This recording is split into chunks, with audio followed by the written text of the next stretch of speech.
우선 NMR이 무엇인지에 대해 알아보도록 하겠습니다. NMR이란 Nuclear Magnetic Resonance의 약자로 핵 자기공명을 의미합니다. 이번 영상을 통해 알아볼 NMR 스펙트로스코피는 핵 자기공명 분광법을 이용해 탄소수소 불벽에 대한 정보를 알아내는 기기로 시료의 분자구조, 화학성분을 측정하기 위해 주로 사용됩니다. NMR 스펙트로스코피의 원리는 수소 주변의 화학적 환경 특성에 대한 정보를 바탕으로 각 유형별 수소 개수의 상대적인 비를 파악하여 전체적인 골격 구조를 유추해내는 것입니다. NMR을 이해하기 위해서는 원자핵의 스핀 상태에 대한 이해가 필요합니다. 표에 보이는 것처럼 원자핵은 자기성 핵과 비자기성 핵으로 나뉩니다. 원자 번호나 질량수가 홀수인 경우 원자핵은 자기성을 갖고 그래서 축을 중심으로 자전하거나 외부 자기장과 상호작용하는 등의 성질을 보입니다.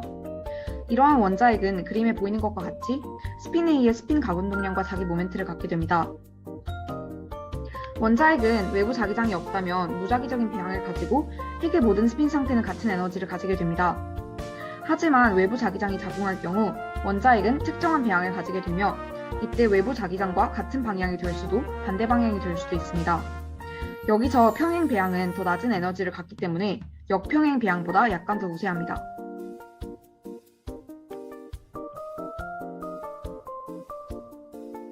이러한 원자핵에 적절한 진동수의 전자기 복사선이 조사되면 에너지 흡수가 일어나는데 이때가 원자핵이 가해준 복사선과 공명을 이루는 순간입니다.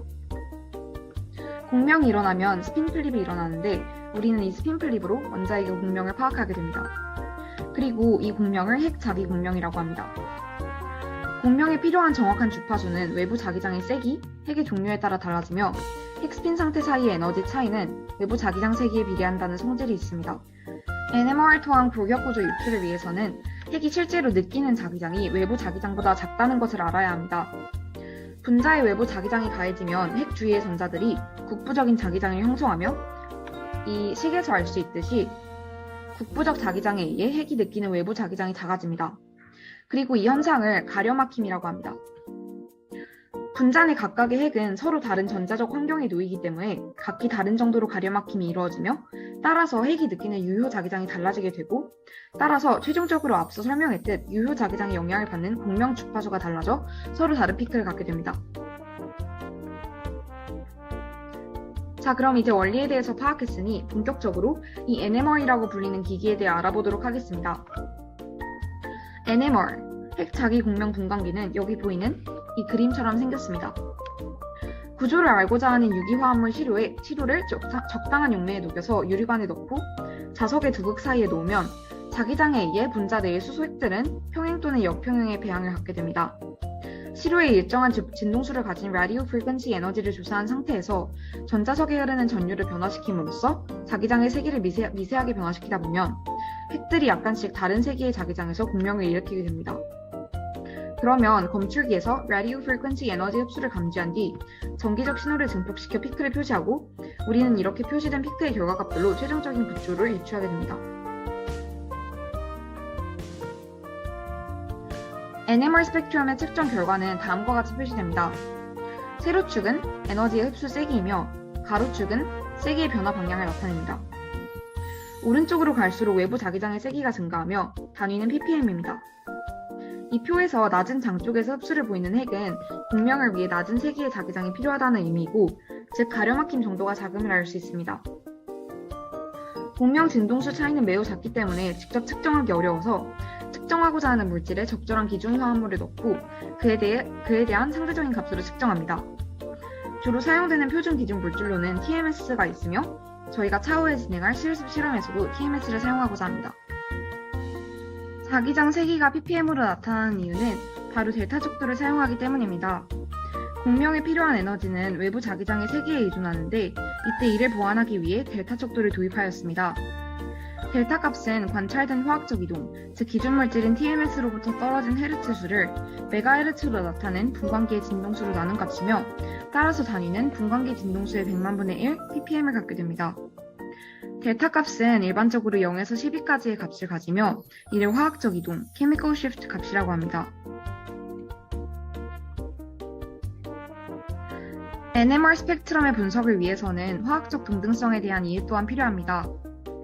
수소는 분자의 골격과 주변 원자에 따라 특정 전자적 환경을 갖습니다.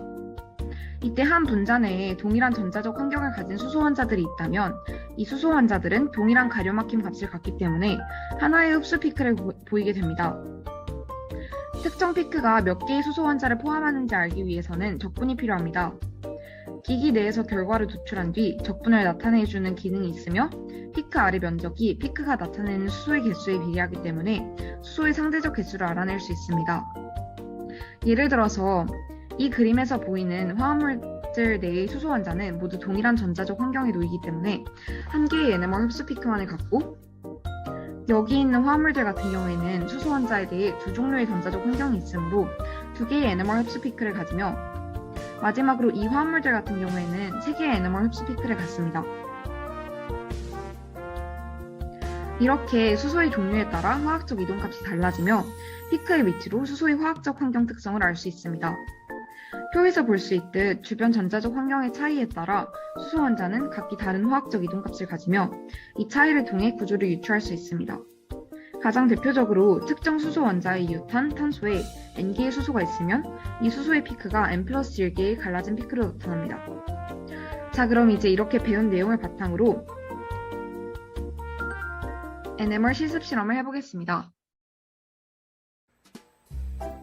NMR 장치를 위한 준비물은 다음과 같습니다. 첫 번째로 에탄올,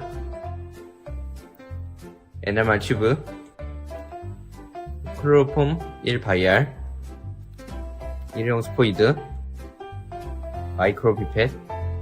마이크로피펫 팁입니다. NMR을 이용하기 위해서는 우선 시료를 만들어야 합니다. 분석하고자 하는 물질에 따라 용매가 다른데 저희는 에탄올을 분석할 것이므로 클로로폼 D를 사용하면 됩니다. 우선 클로로폼 D 한 바이얼을 준비합니다. 그리고 병의 입구 부분을 부셔셔야 합니다.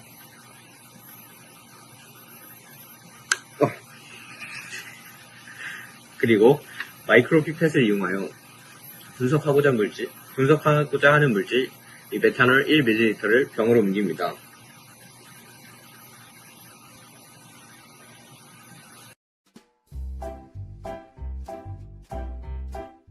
그리고 이 병 안에 용액을 NMR 튜브에 넣습니다.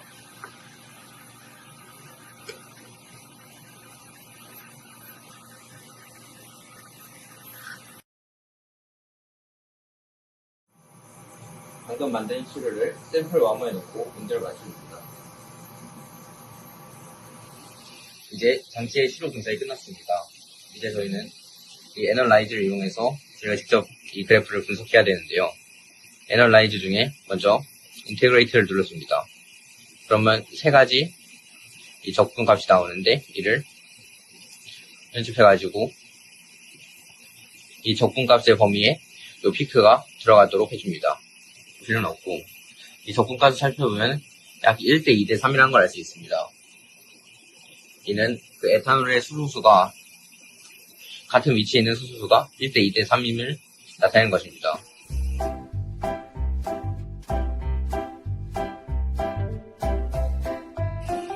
그리고 이를 에탄올의 구조와 관련지어 분석해보면은 4.53 ppm이 있는 피크는 그 OH 기에 달려있는 H의 피크이므로 적분비가 1이고 단일성이 나타납니다. 그리고 3.3 ppm 근처에 있는 4개의 피크는 CH2에 해당하는 피크이고 수소가 2개이기 때문에 적분비는 2이고 바로 옆에 CH3에 수소가 3개가 달려있기 때문에 N+1 법칙에 의해서 4중선이 나타납니다.